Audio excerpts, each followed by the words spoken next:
د جمعې په ورځ باندې د جمعې د مانځه وروستو قل هو الله احد سورت وزل ویا، قل اعوذ برب الفلق سورت وزل ویا، قل اعوذ برب الناس سورت وزل ویا.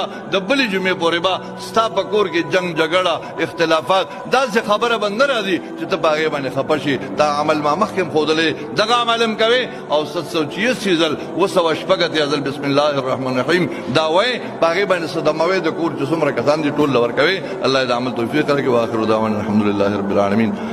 د جمعې په ورځ باندې د جمعې د مانځه وروستو قل هو الله احد سورت وزل ویا، قل اعوذ برب الفلق سورت وزل ویا، قل اعوذ برب الناس سورت وزل ویا. د بلې جمعې پورې به ستا په کور کې جنگ جګړه اختلافات داسې خبره به نه راځي چې ته په هغې باندې خفه شي. دا عمل ما مخکې هم ښودلی، دغه عمل هم کوې او 786 ځل 286 ځل بسم الله الرحمن الرحیم دا وایې، په هغې باندې صدموې د کور چې څومره کسان دي